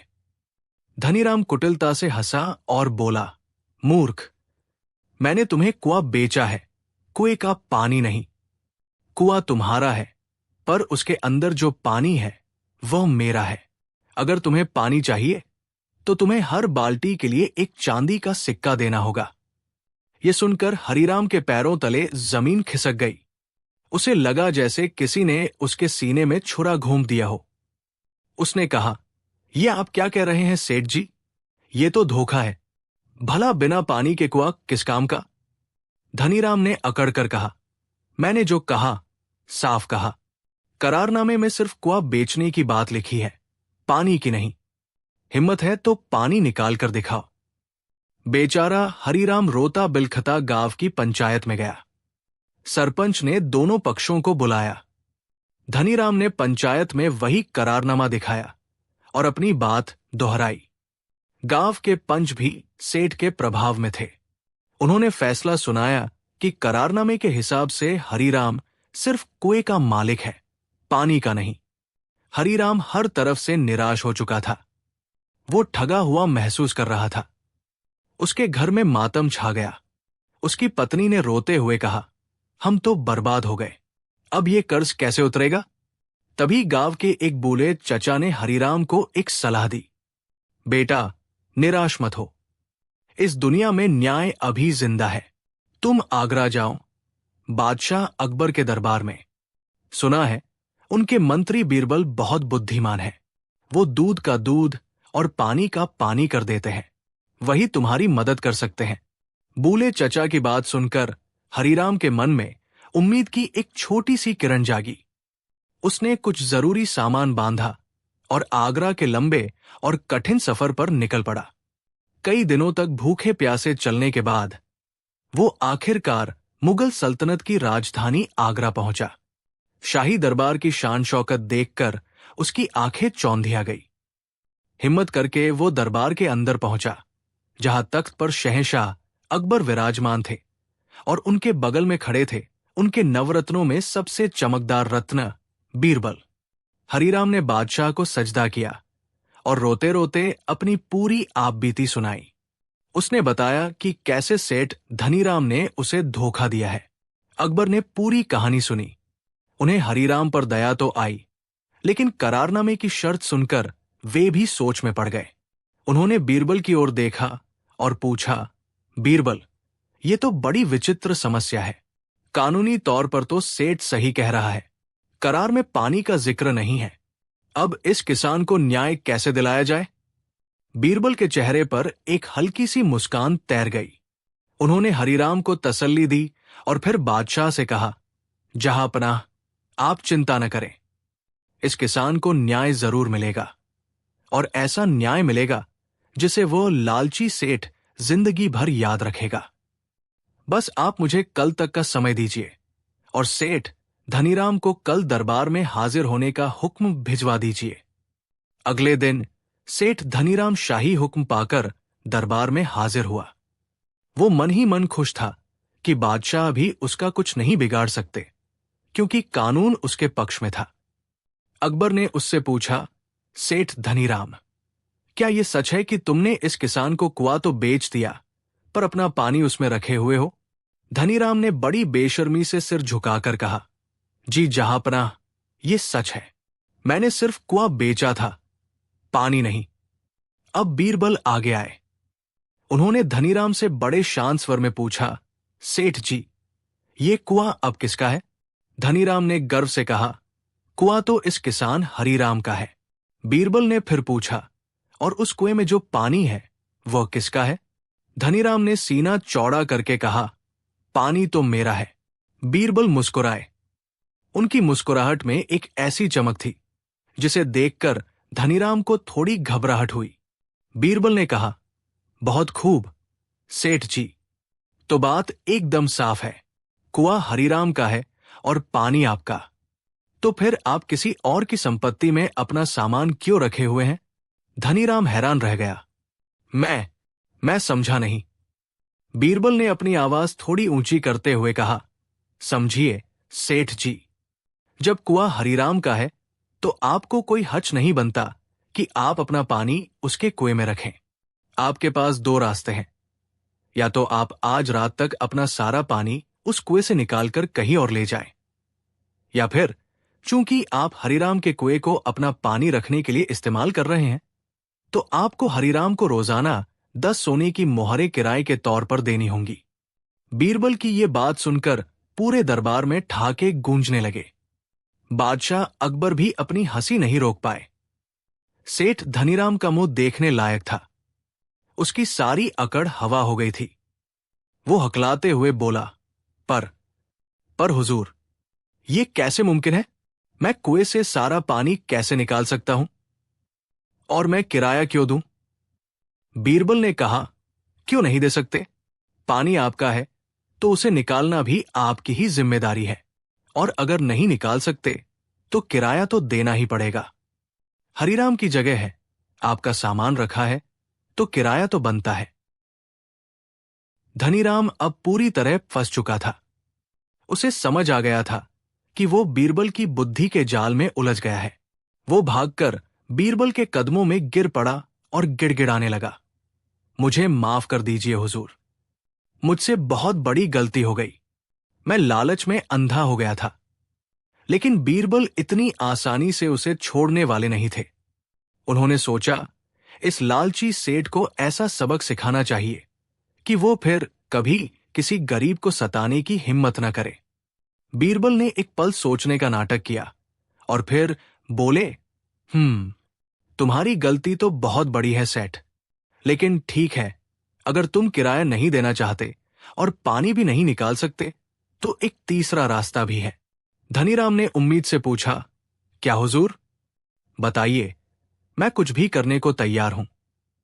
बीरबल ने एक शरारती मुस्कान के साथ कहा, देखो सेठ, तुम्हारा पानी हरिराम के कुएं में एक मेहमान की तरह रह रहा है और मेहमान को ज्यादा दिन तक किसी के घर पर बोझ नहीं बनना चाहिए। इसलिए हमने फैसला किया है कि हम हरिराम के कुएं, जो अब एक दुल्हन की तरह है, कि शादी तुम्हारे पानी, जो एक दूल्हे की तरह है, से करवा देते हैं। ये सुनते ही दरबार में ऐसा ठहाका लगा कि दीवारें तक हिल गई। कुएं का विवाह, ये किसी ने सपने में भी नहीं सोचा था। सेठ धनीराम की हालत ऐसी हो गई जैसे उसे सांप सूंघ गया हो। बीरबल ने अपनी बात जारी रखते हुए कहा, हां, हम पूरे शहर में ढिंढोरा पिटवा देंगे कि सेठ धनीराम की बेटी पानी का विवाह हरिराम के बेटे कुएं से हो रहा है। तुम एक अमीर सेठ हो तो शादी भी धूमधाम से होनी चाहिए। तुम्हें शादी का सारा खर्च उठाना होगा, पूरे गांव को दावत देनी होगी, और सबसे जरूरी बात, तुम्हें अपनी बेटी पानी को दहेज भी देना होगा। धनीराम कांपते हुए बोला, दहेज? हां, दहेज, बीरबल ने जोर देकर कहा, और दहेज में तुम हरिराम को 2000 सोने की मोहरें दोगे। बोलो, मंजूर है? अब सेठ धनीराम के पास कोई रास्ता नहीं बचा था। एक तरफ कुआं था, दूसरी तरफ खाई। अगर वो शादी के लिए मना करता तो उसे रोज किराया देना पड़ता या सारा पानी निकालना पड़ता, जो असंभव था। और अगर वो शादी के लिए हाँ करता तो उसकी इज्जत मिट्टी में मिल जाती और 2000 मोहरें भी देनी पड़ती। उसने अपनी पूरी जिंदगी में दूसरों को फंसाया था। आज वो खुद ऐसे जाल में फंसा था जहां से निकलने का कोई रास्ता नहीं था। उसने रोते हुए बादशाह अकबर के पैर पकड़ लिए। जहां पनाह, मुझे माफ कर दीजिए, मैं समझ गया हूं। कुआं और पानी दोनों ही आज से हरिराम के हुए। मैं उसे उसकी 500 मोहरें भी वापस करता हूं और हर जाने के तौर पर 500 मोहरें और दूंगा। बस मेरी इज्जत बख्श दीजिए और ये कुएं का विवाह रुकवा दीजिए। बादशाह अकबर ने बीरबल की ओर देखा। बीरबल ने मुस्कुराते हुए सिर हिला दिया, जैसे कह रहे हो कि अब काम हो गया। अकबर ने गरजती हुई आवाज में कहा, सेठ धनीराम, तुम लालच में इतने अंधे हो गए थे कि तुम्हें एक गरीब की मजबूरी नहीं दिखी। बीरबल ने तुम्हें सही सबक सिखाया है। तुम्हें हरिराम को उसकी सारी रकम लौटानी होगी और हर्जाना भी देना होगा। और याद रखना, अगर भविष्य में तुमने किसी भी गरीब को सताने की कोशिश की तो तुम्हें शाही मेहमान खाने, जेल में डाल दिया जाएगा। सेठ धनीराम ने कांपते हुए हामी भरी। हरिराम की आंखों में खुशी के आंसू थे। उसने बीरबल के पैर पकड़ लिए और कहा, मंत्री जी, आपने मुझे बचा लिया। आप मेरे लिए भगवान बनकर आए हैं। बीरबल ने उसे उठाकर गले से लगा लिया और कहा, यह मेरा फर्ज था हरिराम। जाओ, अब वो कुआं और उसका पानी दोनों तुम्हारे हैं। और इस तरह बीरबल ने अपनी अनोखी बुद्धिमानी से न सिर्फ एक गरीब किसान को न्याय दिलाया, बल्कि एक लालची सेठ को ऐसा सबक सिखाया जिसे वो कभी नहीं भूल सका। ये किस्सा आज भी सुनाया जाता है, एक मिसाल के तौर पर कि कैसे अक्ल की एक चोट बड़ी से बड़ी ताकत और धोखेबाजी को भी धूल चटा सकती है। कहानी 5। इतिहास में सल्तनतें अपनी ताकत, अपनी फौज और अपनी दौलत से जानी जाती है, और मुगल सल्तनत की दौलत का प्रतीक था आगरा के किले में बना शाही टजाना, एक ऐसा तहखाना जिसकी सुरक्षा परिंदे के पर भी न मार पाने जैसी थी। लोहे के 7 दरवाजे, हर दरवाजे पर अलग ताला, जिसकी चाबियां सिर्फ 3 लोगों के पास रहती थीं, खुद बादशाह सलामत, खजाने के मंत्री और शाही मुहर के रखवाले के पास। दिन रात वहां सल्तनत के सबसे वफादार और खूंखार सिपाहियों का पहरा रहता था। उस खजाने तक पहुंचना तो दूर, उसके बारे में सोचना भी मौत को दावत देना था। लेकिन एक सुबह आगरा के किले में कुछ ऐसा हुआ जिसने पूरी सल्तनत की नींव हिलाकर रख दी। उस सुबह जब सूरज की पहली किरणें किले की दीवारों को चूम रही थी, तब खजाने का मंत्री इनायत टान रोज की तरह खजाने का मुआयना करने पहुंचा। लेकिन जैसे ही उसने 7वां और आखिरी दरवाजा खोला, उसके पैरों तले जमीन खिसक गई। उसकी चीख पूरे तहखाने में गूंज उठी। खजाने के बीचों बीच रखा सल्तनत की शान माना जाने वाला सुल्तान-ए-ताज संदूक अपनी जगह से गायब था। यह कोई मामूली संदूक नहीं था। इसमें सिर्फ हीरे जवाहरात नहीं, बल्कि पड़ोसी राज्यों के साथ हुई संधियां, गुप्त नक्शे और सल्तनत के कई गहरे राज भी दफन थे। इसका चोरी होना सिर्फ एक चोरी नहीं, बल्कि बादशाह अकबर की इज्जत और सल्तनत की सुरक्षा पर सीधा हमला था। नबर आग की तरह फैली। मिनटों में बादशाह अकबर खुद तहखाने में मौजूद थे। उनके चेहरे पर गुस्सा और हैरानी एक साथ झलक रही थी। उनके पीछे पीछे उनके सभी नवरत्न और मुख्य दरबारी भी आ पहुंचे। सबसे हैरान करने वाली बात यह थी कि खजाने में सेंधमारी का कोई निशान नहीं था। 7 दरवाजे अपनी जगह बंद थे, ताले टूटे नहीं थे, दीवारों में कोई सुराख नहीं था और पहरेदारों ने रात में किसी को आते जाते नहीं देखा था। ये एक नामुमकिन चोरी थी, एक ऐसी चोरी जो किसी भूत या जिन ने की हो। अकबर अपनी गरजती हुई आवाज में चिल्लाए, ये कैसे हुआ? हमारी नाक के नीचे से कोई सल्तनत की आत्मा चुरा ले गया और किसी को कानों कान खबर तक नहीं हुई। शमशेर सिंह, कहाँ है पहरेदारों का सरदार? शमशेर सिंह, एक कद्दावर और वफादार राजपूत योद्धा, कांपते हुए आगे आया। उसने अपनी तलवार बादशाह के कदमों में रख दी और बोला, जहां पनाह, मेरी गर्दन हाजिर है। लेकिन यकीन मानिए, रात भर एक परिंदा भी अंदर नहीं आया। हम सब अपनी जान की बाजी लगाकर पहरा दे रहे थे। खजाने का मंत्री इनायत ठान रोने का नाटक करते हुए बोला, हम तो लुट गए, जहां पनाह, बर्बाद हो गए। अब सल्तनत की इज्जत का क्या होगा? दरबार में मौजूद हर शख्स डरा हुआ था। सब एक दूसरे को शक की निगाह से देख रहे थे, क्योंकि यह साफ था कि चोरी किसी बाहरी ने नहीं, बल्कि किसी भीतरी इंसान ने ही की है। किसी ऐसे ने जिसे खजाने के हर राज का पता था। जब सबका गुस्सा और डर अपनी हदें पार कर रहा था, तब एक शांत आवाज गूंजी, अगर इजाजत हो जहां पनाह, तो क्या मैं कुछ अर्ज कर सकता हूं? सबने मुड़कर देखा। ये बीरबल थे। वो अब तक खामोशी से हर चीज का मुआयना कर रहे थे। उनके चेहरे पर न गुस्सा था, न डर, बस एक गहरी सोच की लकीरें थी। अकबर ने बेताबी से कहा, हां बीरबल, कहो, तुम्हें कुछ सुराग मिला? बीरबल ने सिर झुकाकर कहा, आलम पनाह, चोर हवा में तो गायब नहीं हो सकता। उसने जरूर कोई न कोई निशान छोड़ा होगा, लेकिन ये निशान मिट्टी पर नहीं, बल्कि उसके दिमाग और दिल पर होगा। हमें चोर को नहीं, उसके डर को ढूंढना है। मुझे इस मामले की जांच के लिए 3 दिन का समय और कुछ अधिकार चाहिए। अकबर के पास बीरबल पर भरोसा करने के अलावा कोई और चारा नहीं था। उन्होंने कहा, बीरबल, यह मामला अब तुम्हारे हवाले। तुम्हें जो चाहिए, जैसा चाहिए, करो। लेकिन 3 दिन के अंदर वो संदूक और वो गद्दार हमारी आंखों के सामने होने चाहिए। बीरबल ने अपनी जांच शुरू की। उन्होंने सबसे पहले उन सभी लोगों की एक सूची बनाई जिनकी खजाने तक पहुंच हो सकती थी। इस सूची में सबसे ऊपर 3 नाम थे। 1, इनायत टान खजाने का मंत्री, जिसके पास चाबियां थी। वो बहुत अमीर था, लेकिन हाल ही में उसकी शान शौकत कुछ ज्यादा ही बढ़ गई थी। 2, शमशेर सिंह, पहरेदारों का सरदार, जिसकी वफादारी की कस्में खाई जाती थी। पर क्या दौलत के आगे वफादारी टिक सकती है?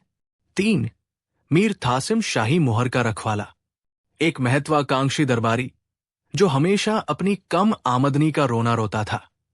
बीरबल ने तीनों से अलग अलग बंद कमरे में पूछताछ की। इनायत तान ने आंसू बहाते हुए कहा, मैं तो बादशाह का नमक खाता हूं। बीरबल जी, मेरे लिए ये तजाना अपनी जान से भी प्यारा है। मैं चोर को कभी माफ नहीं करूंगा।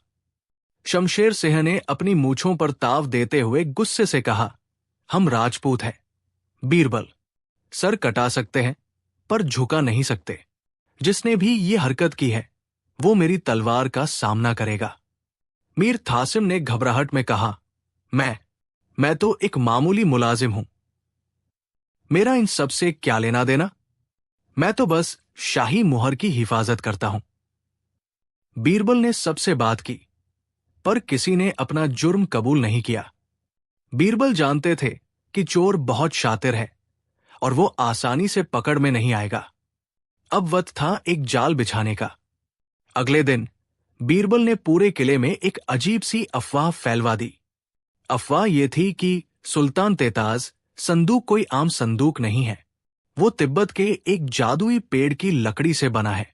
उस लकड़ी की खासियत यह है कि उसे छूने वाले इंसान के हाथों में अगले 7 दिनों तक एक हल्की, मीठी और अनोखी खुशबू रह जाती है। ये खुशबू इतनी ताज़ है कि उसे सिर्फ एक ही जानवर पहचान सकता है, शाही अस्तबल में रहने वाला बादशाह का थास, सारसी कुत्ता शेरू। ये अफवाह जानबूझकर तीनों मुख्य संदिग्धों इनायत खान, शमशेर सिंह और मीर तासिम के कानों तक पहुंचाई गई। जैसे ही ये बात इनायत खान ने सुनी, उसके होश उड़ गए। चोरी करते वक्त उसने संदूक को अपने नंगे हाथों से उठाया था। उसे लगा कि वो फंस गया है। वो भागा भागा अपनी हवेली गया और घंटों तक अपने हाथों को नींबू, गुलाब जल और तरह तरह के इत्र से रगड़ गड़कर धोता रहा। उसने सोचा कि वो किसी भी तरह उस जादुई खुशबू को मिटा देगा। मीर थासिम भी डर गया। वो भी हवेली जाकर अपने हाथों पर चंदन का लेप लगाकर बैठ गया ताकि कोई और खुशबू उस जादुई खुशबू पर हावी हो जाए। सिर्फ शमशेर सिंह अपनी जगह पर शांत रहा। उसे अपनी बेगुनाही पर पूरा भरोसा था। उसने सोचा, जब मैंने कुछ किया ही नहीं तो डरना कैसा? बीरबल के जासूस इन तीनों पर नजर रखे हुए थे और उनकी हर हरकत की खबर बीरबल तक पहुंचा रहे थे। जब बीरबल को पता चला कि इनायत तान और मीर तासिम ने अपने हाथों के साथ क्या किया है, तो उनके चेहरे पर एक मुस्कान आ गई। उन्हें चोर का पता चल चुका था, लेकिन अभी उन्हें सबूत और चोरी का माल दोनों चाहिए थे। तीसरे दिन की सुबह बीरबल ने बादशाह अकबर से एक विशेष दरबार लगाने का अनुरोध किया। उस दरबार में सभी संदिग्धों और पहरेदारों को बुलाया गया। दरबार के बीचों बीच एक बड़ा सा पर्दा लगा दिया गया था। बीरबल ने अपनी जगह से उठकर कहा, आलम पनाह, चोर का पता चल चुका है। वो हम सबके बीच ही मौजूद है। आज दूध का दूध और पानी का पानी हो जाएगा। सबकी सांसें थम गई। बीरबल ने आगे कहा, जैसा कि आप सब जानते हैं, उस जादुई संदूक की खुशबू को सिर्फ शेरू ही पहचान सकता है। पर्दे के पीछे शेरू को खड़ा किया गया है। अब एक एक करके सभी संदिग्ध पर्दे के पीछे जाएंगे और वहां रखी एक मेज पर अपने दोनों हाथ रखेंगे। जैसे ही चोर के हाथ मेज पर पड़ेंगे, शेरू जोर से भौंककर हमें इशारा कर देगा। यह सुनकर इनायत खान और मीर तासिम का चेहरा पीला पड़ गया। एक एक करके सबको पर्दे के पीछे भेजा जाने लगा। शमशेर सिंह सबसे पहले गया। वो निडर होकर अंदर गया, मेज पर हाथ रखे और बाहर आ गया। कुत्ते के भौंकने की कोई आवाज नहीं आई। उसके बाद कई और पहरेदार गए, कोई आवाज नहीं आई। अब मीर तासिम की बारी थी। वो कांपते हुए अंदर गया। उसने मेज पर हाथ रखने की बजाय डर के मारे अपने हाथ अपनी पीठ के पीछे ही छिपाए रखे और कुछ देर बाद बाहर आ गया। कुत्ते ने अब भी नहीं भौंका। अंत में इनायत तान की बारी आई।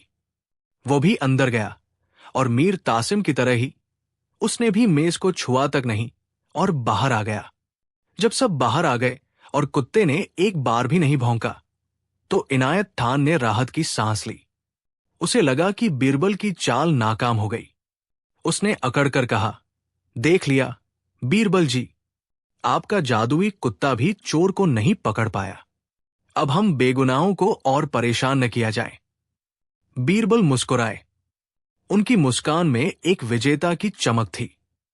उन्होंने कहा, कौन कहता है कि चोर नहीं पकड़ा गया? चोर तो कब का पकड़ा जा चुका है। ये कहकर बीरबल ने सिपाहियों को हुक्म दिया, इनायत खान और मीर तासिम को गिरफ्तार कर लो। यही है सल्तनत के गद्दार। सब हैरान रह गए। बादशाह अकबर ने पूछा, लेकिन बीरबल, कुत्ते ने तो भौंका ही नहीं। तुम्हें कैसे पता चला? बीरबल ने पर्दे को हटाने का इशारा किया। सबने देखा कि पर्दे के पीछे कोई कुत्ता था ही नहीं। वहां सिर्फ एक खाली मेज रखी थी, जिस पर थोड़ा सा काला रंग पोत दिया गया था। बीरबल ने समझाया, जहांपनाह, वो संदूक किसी जादुई लकड़ी का नहीं बना था और न ही कोई जादुई खुशबू थी। ये सब चोर के मन में बैठे डर को बाहर निकालने के लिए एक कहानी थी। मैंने पर्दे के पीछे मेज पर हल्का सा गीला काला रंग लगवा दिया था।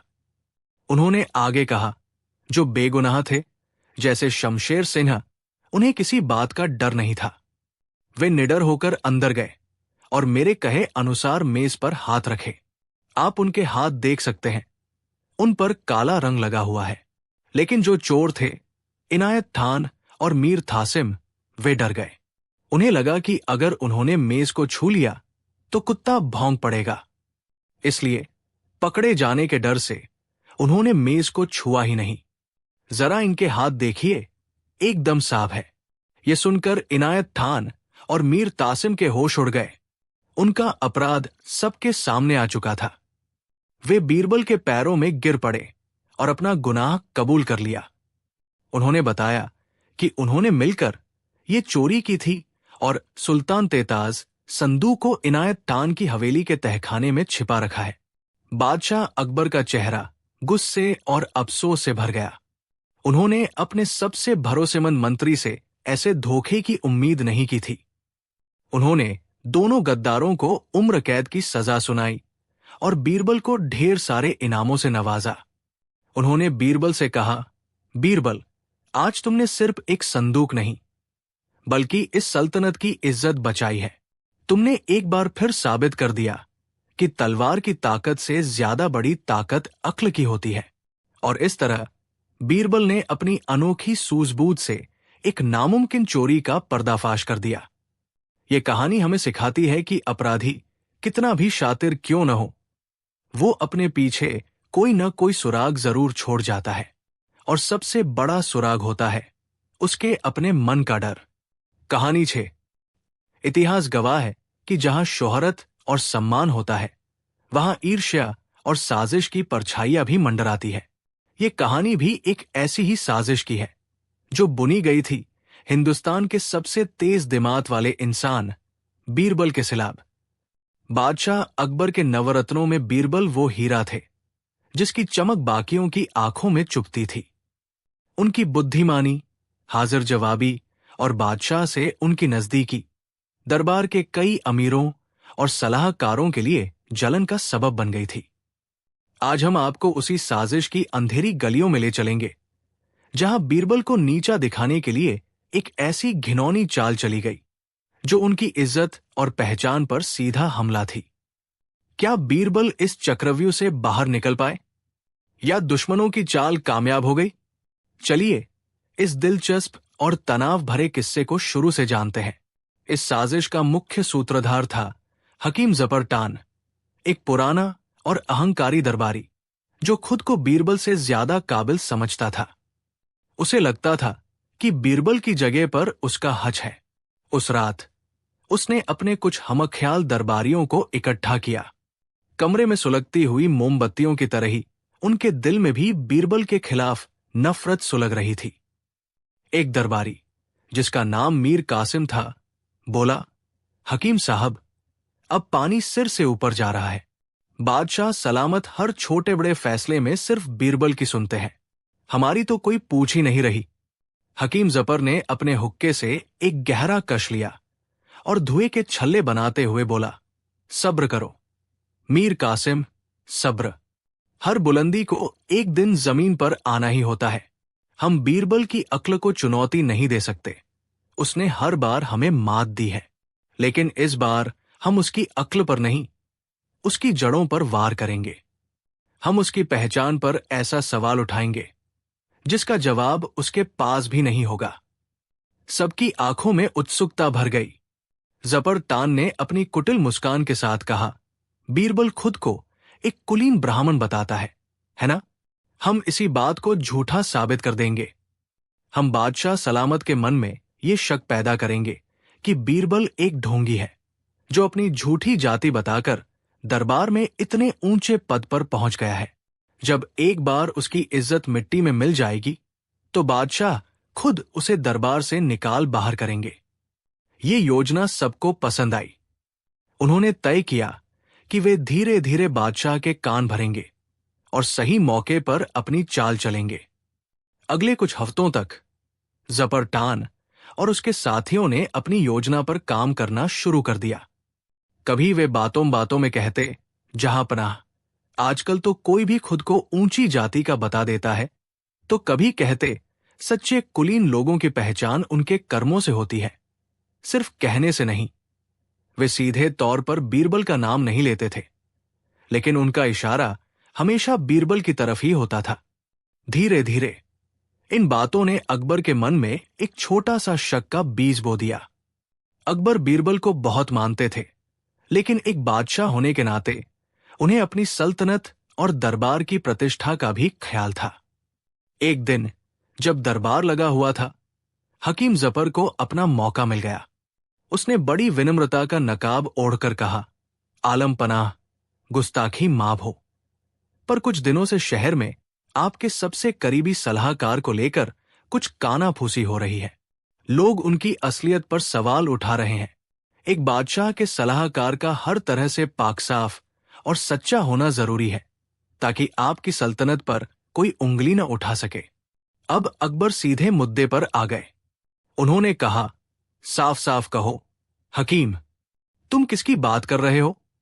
जफर तान ने सिर झुकाकर कहा, जहां पनाह, लोग बीरबल के ब्राह्मण होने पर शक कर रहे हैं। हम तो उन पर पूरा यकीन करते हैं, पर जनता का मुंह कौन बंद कर सकता है? सल्तनत की भलाई इसी में है कि बीरबल अपनी पवित्रता और अपने वंश की सच्चाई सबके सामने साबित करे, ताकि दूध का दूध और पानी का पानी हो जाए। अब अकबर के लिए यह प्रतिष्ठा का सवाल बन गया।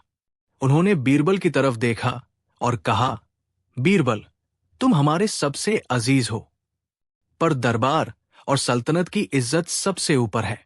तुम्हें इन लोगों के सामने अपनी सच्चाई साबित करनी होगी। बीरबल एक पल में समझ गए कि ये उनके खिलाफ एक सोची समझी साजिश है। उनके चेहरे पर कोई शिकन नहीं आई। उन्होंने बड़े शांत भाव से कहा, जहां पनाह, मैं अपनी सच्चाई साबित करने के लिए तैयार हूं। आप हुक्म दे, मुझे क्या करना होगा? अब हकीम जफर तान ने अपनी असली चाल चली। उसने कहा, जहां पनाह, शास्त्रों के अनुसार एक सच्चा और कुलीन ब्राह्मण अपने धर्म और जाति को लेकर बहुत कठोर होता है। वो कभी किसी नीच जाति के व्यक्ति के हाथ का छुआ हुआ भोजन ग्रहण नहीं कर सकता। अगर बीरबल सच में एक ब्राह्मण है तो उन्हें यह परीक्षा देनी होगी। हम चाहते हैं कि बीरबल हमारे शाही महल के सबसे निचले तबके के कर्मचारी, यानी हमारे महल के मेहतर, सफाई कर्मी, कालू के हाथ से बना खाना सबके सामने खाकर दिखाएं। ये सुनते ही पूरे दरबार में सन्नाटा छा गया। ये एक भयानक जाल था। उस जमाने में जाति प्रथा बहुत कठोर थी। अगर बीरबल खाना खाने से मना करते तो ये बादशाह के हुक्म की नाफरमानी होती और ये मान लिया जाता कि वो डर गए, यानी वो झूठे हैं। और अगर वो एक मेहतर के हाथ का बना खाना खा लेते तो वो अपनी जाति और धर्म से भ्रष्ट हो जाते और एक ब्राह्मण होने का अपना दावा हमेशा के लिए खो देते। दोनों ही सूरतों में उनकी हार निश्चित थी। अकबर भी इस शर्त को सुनकर असहज हो गए, लेकिन जफर तान ने तर्क दिया, जहां पनाह, परीक्षा तो कठिन ही होनी चाहिए। सबकी नजरें बीरबल पर थी। जपर टान और उसके साथी मन ही मन जश्न मना रहे थे। उन्हें लगा कि उन्होंने बीरबल को ऐसी जगह फंसा दिया है जहां से निकलना नामुमकिन है। बीरबल ने एक गहरी सांस ली। उनके चेहरे पर वही शांत मुस्कान थी। उन्होंने कहा, मुझे ये शर्त मंजूर है।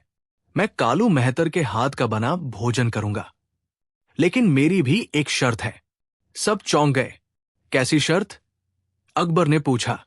बीरबल बोले, ये भोजन दरबार में नहीं, बल्कि शहर से बाहर यमुना नदी के किनारे एक शांत जगह पर होगा। और कालू को भोजन बनाते और परोसते समय मेरे निर्देशों का पूरी तरह पालन करना होगा। हकीम जफर ने सोचा, कहीं भी खाए, क्या फर्क पड़ता है, खाना तो मेहतर के हाथ का ही होगा। उसने तुरंत कहा, हमें मंजूर है। परीक्षा का दिन आ गया। यमुना के किनारे उत्सव जैसा माहौल था, पर हवा में एक गहरा तनाव था। हकीम जफर और उसके साथी ऐसे चल रहे थे जैसे आज उन्होंने जंग जीत ली हो।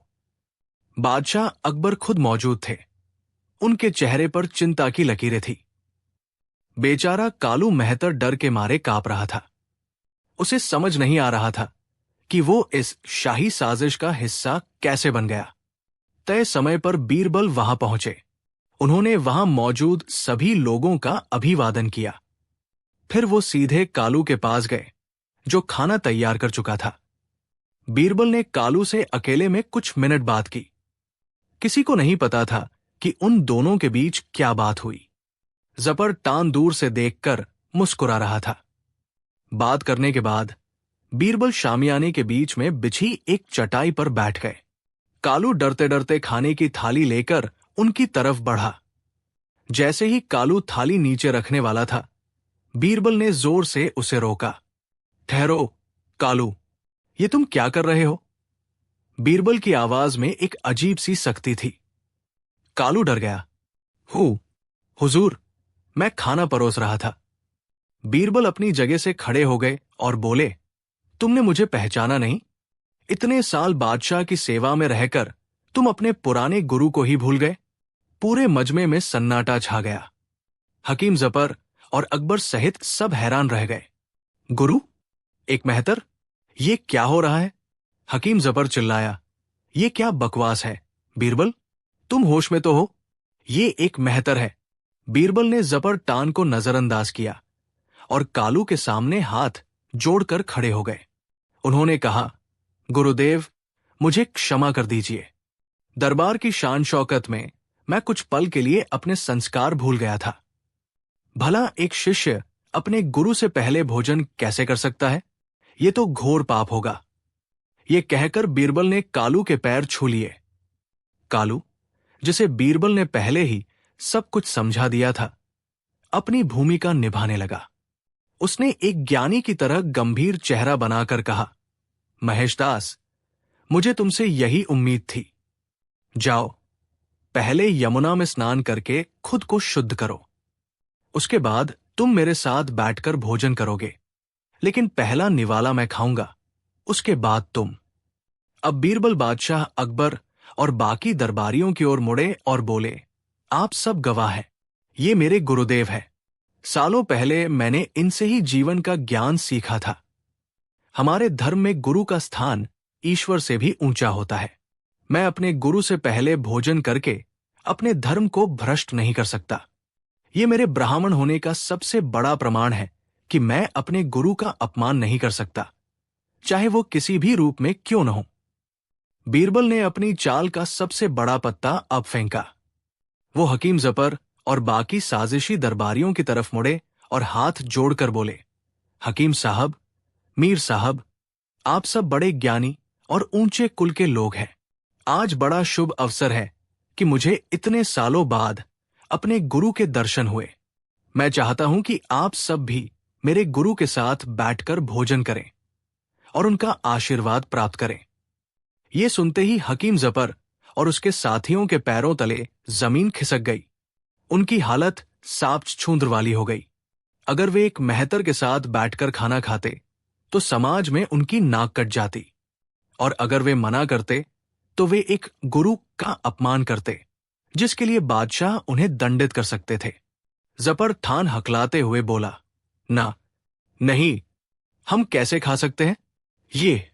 ये तो। बीरबल ने तुरंत उसकी बात काटी। क्यों नहीं खा सकते? हकीम साहब, आप ही तो कहते थे कि इंसान की पहचान उसके कर्मों से होती है, जन्म से नहीं। मेरे गुरु चाहे कोई भी काम करते हो, पर है तो ज्ञानी। क्या आप एक ज्ञानी का अपमान करेंगे? या फिर आप ये मानते हैं कि आप लोग जाति पाति में इतना यकीन करते हैं कि इंसानियत और ज्ञान का भी सम्मान नहीं कर सकते? बीरबल ने उन्हीं के हथियार से उन पर ऐसा वार किया था कि वे चारों खाने चित हो गए। उनके चेहरे शर्म और डर से सफेद पड़ गए। वे सिर झुकाकर खड़े हो गए। उनके पास कहने के लिए एक शब्द नहीं था। बादशाह अकबर, जो अब तक खामोशी से ये पूरा नाटक देख रहे थे, अब जोर से हंसे। वो बीरबल की चतुराई का लोहा मान गए। उन्होंने देखा कि कैसे बीरबल ने न सिर्फ अपनी इज्जत बचाई, बल्कि अपने दुश्मनों को उन्हीं के जाल में फंसाकर समाज को एक बहुत बड़ा संदेश भी दे दिया। अकबर अपनी जगह से उठे और बीरबल को गले से लगा लिया। उन्होंने कहा, वाह बीरबल, वाह! आज तुमने साबित कर दिया कि तुम सिर्फ बुद्धिमान ही नहीं, बल्कि एक सच्चे इंसान भी हो। तुमने हमें सिखाया है कि असली ऊंच नीच इंसान के जन्म में नहीं, बल्कि उसकी सोच और कर्मों में होती है। फिर अकबर का चेहरा गुस्से से लाल हो गया। वो हकीम जफर और उसके साथियों की ओर मुड़े और गरज कर बोले, तुम लोगों ने अपनी ईर्ष्या में अंधे होकर दरबार के सबसे कीमती हीरे पर कीचड़ उछालने की कोशिश की। तुमने न सिर्फ बीरबल का, बल्कि इंसानियत का भी अपमान किया है। इसकी सजा तुम्हें जरूर मिलेगी। बादशाह अकबर ने हकीम जफर और उसके सभी साथियों को उनके पदों से बर्खास्त कर दिया और उन्हें कुछ महीनों के लिए राज्य से बाहर निकाल दिया। और इस तरह बीरबल ने अपनी अक्ल और सूझबूझ से एक बहुत बड़ी साजिश को नाकाम कर दिया। उन्होंने ये साबित कर दिया कि कोई भी जाल, कोई भी साजिश उस इंसान को नहीं फंसा सकती जिसका दिमाग तेज और नीयत साफ हो। यह कहानी हमें सिखाती है कि ईर्ष्या की आग में इंसान खुद ही जलता है और सच्ची महानता किसी की जाति या पद में नहीं, बल्कि उसके चरित्र, उसकी बुद्धि और उसकी इंसानियत में होती है। कहानी 7। यह कहानी उस गहरी साजिश की है जो बीरबल को अपमानित करने के लिए बुनी गई थी। एक ऐसा जाल जिसे बनाने वालों को यकीन था कि इस बार बीरबल की चतुराई भी जवाब दे जाएगी। लेकिन वे ये नहीं जानते थे कि जो दूसरों के लिए गड्ढा खोदता है, बीरबल की अक्ल उस गड्ढे को उन्हीं के लिए कुएं में बदल सकती है। तो चलिए इस दिलचस्प दास्तान को शुरू से जानते हैं। दरबार में जुल्फिकार तान नाम का एक बुजुर्ग और अहंकारी मंत्री था। वो खुद को सल्तनत का सबसे बड़ा रणनीतिकार समझता था और उसे ये बात जरा भी पसंद नहीं थी कि बादशाह हर मामले में उससे पहले बीरबल से सलाह लेते हैं। उसे लगता था कि बीरबल, जो न तो किसी बड़े तानदान से था और न ही कोई शूरवीर योद्धा, सिर्फ अपनी चापलूसी और लतीसों के दम पर बादशाह का चहेता बन बैठा है। जुल्फिकार तान के दिल में बीरबल के लिए नधरत का एक ज्वालामुखी धधकता था, जो बस फटने का इंतजार कर रहा था। उसने बीरबल को नीचा दिखाने की कई कोशिशें की, पर हर बार बीरबल अपनी हाजिर जवाबी से बाजी पलट देता था। हर हार के साथ जुल्फिकार की नफरत और भी गहरी होती जाती थी। एक रात उसने अपनी हवेली में कुछ ऐसे ही बीरबल से जलने वाले दरबारियों की एक गुप्त महफिल बुलाई। एक दरबारी, बहराम शाह, ने शराब का प्याला उठाते हुए कहा, थान साहब, आखिर कब तक हम उस मस्खरे की तारीफें सुनते रहेंगे? उसने तो बादशाह की अक्ल पर पर्दा डाल दिया है।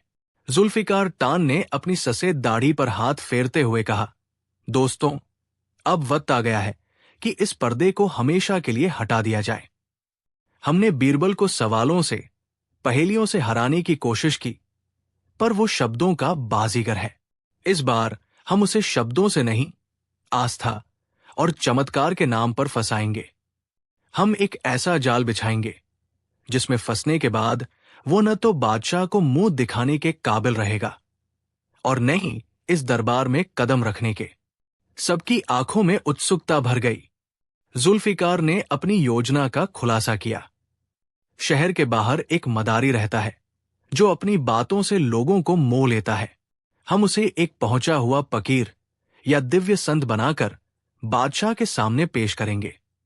वो कुछ छोटे मोटे हाथ की सफाई के करतब दिखाकर बादशाह का भरोसा जीतेगा, और फिर सही वक्त पर हम बीरबल की बुद्धि को ऐसी चुनौती देंगे जिसका जवाब देना तो दूर, वो उसके बारे में सोच भी नहीं पाएगा।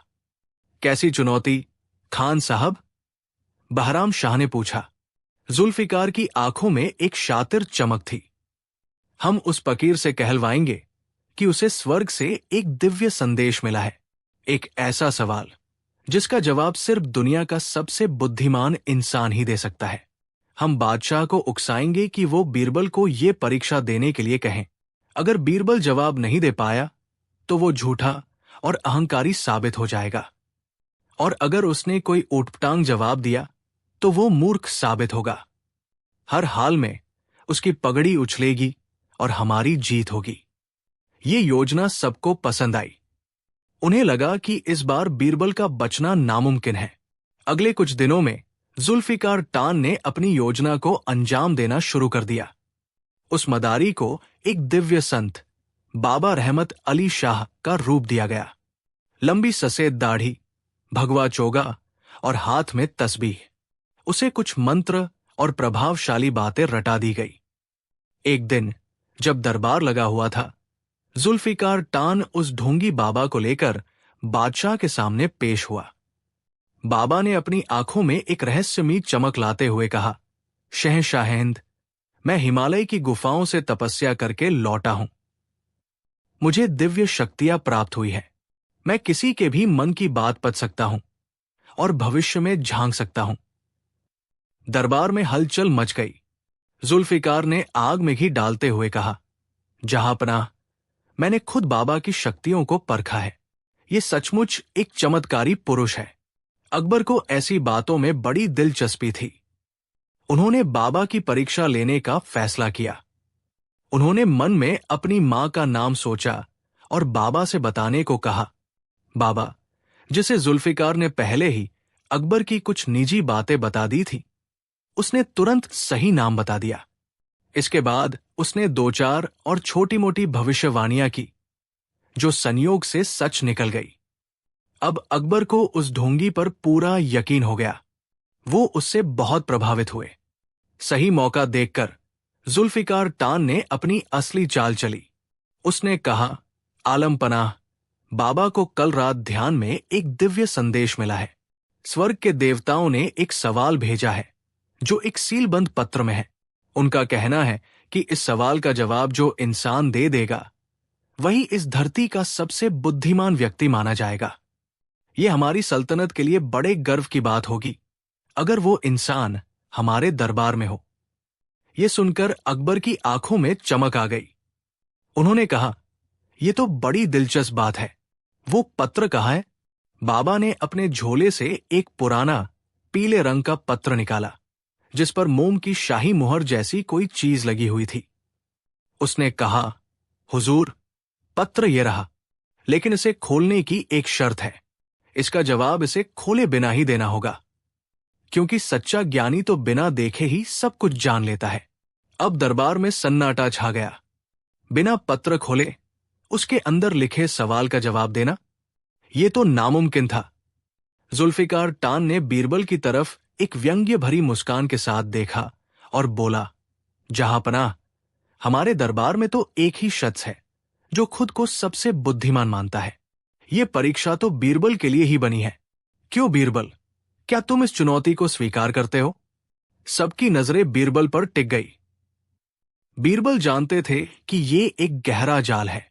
उन्हें पता था कि पत्र के अंदर या तो कुछ लिखा ही नहीं होगा या फिर कोई ऐसा बेतुका सवाल होगा जिसका कोई जवाब ही नहीं हो सकता। अगर वो पत्र खोलने की जिद करते तो शर्त हार जाते, और अगर कोई जवाब देते तो ढोंगी बाबा उन्हें झूठा साबित कर देता। अकबर ने भी उम्मीद भरी नजरों से बीरबल की ओर देखा। बीरबल, क्या तुम हमारी सल्तनत की इज्जत के लिए ये परीक्षा दोगे? बीरबल अपनी जगह से उठे। उनके चेहरे पर हमेशा की तरह एक शांत मुस्कान थी। उन्होंने कहा, मुझे ये चुनौती मंजूर है, जहांपनाह। मैं इस दिव्य पत्र का जवाब जरूर दूंगा, लेकिन मुझे सोचने के लिए कल तक का समय चाहिए। जुल्फिकार और उसके साथी मन ही मन हंसे। उन्होंने सोचा, जितना सोचना है सोच लो। इस चक्रव्यूह से निकलना अब तुम्हारे बस की बात नहीं। अगला दिन आ गया। दरबार खचाखच भरा हुआ था। आज सिर्फ दरबारी ही नहीं, बल्कि आम जनता की भी भीड़ जमा थी, ये देखने के लिए कि बीरबल इस नामुमकिन चुनौती का सामना कैसे करते हैं। जुल्फिकार टान और उसके साथी अपनी अपनी जगहों पर ऐसे बैठे थे जैसे आज बीरबल की बर्बादी का तमाशा देखने आए हों। तय समय पर बीरबल दरबार में आए। उनके हाथ में वो सीलबंद पत्र था। अकबर ने पूछा, बीरबल, क्या तुमने जवाब ढूंढ लिया? बीरबल ने सिर झुकाकर कहा, जी जहांपनाह। मैंने पूरी रात ध्यान लगाकर उस दिव्य सवाल का जवाब ढूंढ लिया है। यह सुनकर जुल्फिकार और ढोंगी बाबा के चेहरे पर हैरानी के भाव आए। बीरबल उस ढोंगी बाबा के सामने जाकर खड़े हो गए। उन्होंने वो सीलबंद पत्र अपने हाथ में ऊंचा उठाया और बड़ी गंभीर आवाज में बोले, ऐ दिव्य पुरुष, आप जो स्वर्ग से संदेश लेकर आए हैं वो बड़ा ही गहरा और महत्वपूर्ण है। मैंने उसका जवाब पा लिया है। फिर वो अकबर की ओर मुड़े और बोले, जहांपनाह, इस पत्र के अंदर देवताओं ने पूछा है, इस समय स्वर्ग में हमारे देवता क्या कर रहे हैं? दरबार में कानाफूसी शुरू हो गई। भला इस सवाल का जवाब कौन दे सकता है? बीरबल ने सबकी उत्सुकता को बढ़ाते हुए कहा, और जहांपनाह, मैंने इसका जवाब भी ढूंढ लिया है। इस पत्र का जवाब है, इस समय स्वर्ग में देवता एक बहुत बड़ा यज्ञ कर रहे हैं, और उस यज्ञ की सफलता के लिए वे धरती के सबसे बड़े ज्ञानी और दिव्य पुरुष की प्रतीक्षा कर रहे हैं, ताकि उसे बुलाकर यज्ञ का मुख्य पुरोहित बनाया जा सके। ये जवाब सुनकर सब हैरान रह गए। अब बीरबल ने अपनी चाल का सबसे बड़ा दाव खेला। वो उस ढोंगी बाबा के सामने झुके और बड़ी श्रद्धा का नाटक करते हुए बोले, बाबा रहमत अली शाह, आप तो ईश्वर के दूत हैं। स्वर्ग में देवता आपका ही इंतजार कर रहे हैं। चलिए, मैं खुद आपको स्वर्ग के दरवाजे तक छोड़कर आता हूं। आपको फौरन इस यज्ञ में शामिल होने के लिए प्रस्थान करना चाहिए। ये सुनते ही उस ढोंगी बाबा के पैरों तले जमीन खिसक गई। उसका चेहरा डर के मारे सफेद पड़ गया। स्वर्ग जाना? वो तो एक मामूली मदारी था। उसे स्वर्ग का रास्ता कहाँ पता था? वो हकलाते हुए बोला, नहीं, मैं अभी नहीं जा सकता। मुझे अभी धरती पर और भी काम करने हैं। बीरबल ने बड़ी मासूमियत से कहा, ये आप क्या कह रहे हैं? बाबा, देवताओं के हुक्म को कोई कैसे टाल सकता है? ये तो उनका अपमान होगा। अगर आप सच्चे दिव्य पुरुष हैं, तो आपको तो खुशी खुशी जाना चाहिए। या फिर बीरबल एक पल के लिए रुके और उनकी नजरें सीधी जुल्फिकार टान पर जा टिकी। या फिर ये पत्र और इसके अंदर का सवाल सब कुछ झूठ है। अब जुल्फिकार टान और उसके साथियों के माथे पर पसीना आ गया। वे समझ गए कि बीरबल ने बाजी पूरी तरह पलट दी है। बीरबल ने अपनी आवाज और ऊंची करते हुए कहा, क्या बात है बाबा, आप चुप क्यों हैं? चलिए, मैं आपकी मदद करता हूं। अगर आप स्वर्ग नहीं जा सकते तो कोई बात नहीं, हम यहीं पर आपकी परीक्षा ले लेते हैं। आपने ही कहा था कि आप मन की बात पढ़ सकते हैं, तो बताइए, इस पत्र के अंदर असल में क्या लिखा है? अगर आपका कहा और पत्र में लिखा सवाल एक ही निकला तो हम आपको सच्चा मान लेंगे। अब वो ढोंगी पूरी तरह फंस चुका था। उसे पता था कि पत्र के अंदर कुछ भी नहीं लिखा है, वो खाली है। अगर वो कहता है कि पत्र खाली है तो उसका दिव्य संदेश वाला दावा झूठा साबित होता है, और अगर वो कोई सवाल बताता है तो पत्र खोलने पर उसकी पोल खुल जाएगी। वो डर के मारे कांपने लगा और जुल्फिकार टान की तरफ देखने लगा। जुल्फिकार का चेहरा शर्म और गुस्से से लाल हो चुका था। बादशाह अकबर, जो अब तक खामोशी से ये सब देख रहे थे, अब पूरी साजिश समझ चुके थे। उनका चेहरा गुस्से से तमतमा उठा। उन्होंने गरज कर कहा, खोल कर दिखाओ ये पत्र, अभी सच और झूठ का फैसला हो जाएगा। एक सिपाही ने आगे बढ़कर बाबा के हाथ से पत्र छीना और उसकी मुहर तोड़ दी। उसने पत्र खोला और वो सचमुच खाली था। अब दरबार में हाहाकार मच गया। ढोंगी बाबा बादशाह के पैरों में गिर पड़ा और रो रो कर अपनी जान की भीख मांगने लगा। उसने सारी सच्चाई उगल दी कि कैसे जुल्फिकार टान और उसके साथियों ने उसे पैसे देकर ये नाटक करने के लिए तैयार किया था। अब शर्मिंदा होने की बारी जुल्फिकार टान और उसके साथियों की थी। उनके सिर शर्म के मारे झुक गए थे। जिस दरबार में वे बीरबल को अपमानित करना चाहते थे, उसी दरबार में आज उनकी अपनी इज्जत तार तार हो गई थी। वे हजारों लोगों के सामने झूठे, मक्कार और साजिशी साबित हो चुके थे। बादशाह अकबर ने गुस्से में आकर उन सभी को उनके पदों से बर्खास्त कर दिया और उन्हें काले गधे पर बिठाकर पूरे शहर में घुमाने का हुक्म दिया, ताकि दुनिया देख सके कि ईर्ष्या और साजिश का अंजाम क्या होता है। और इस तरह बीरबल ने अपनी बुद्धि के एक ही वार से अपने सभी दुश्मनों को धूल चटा दी।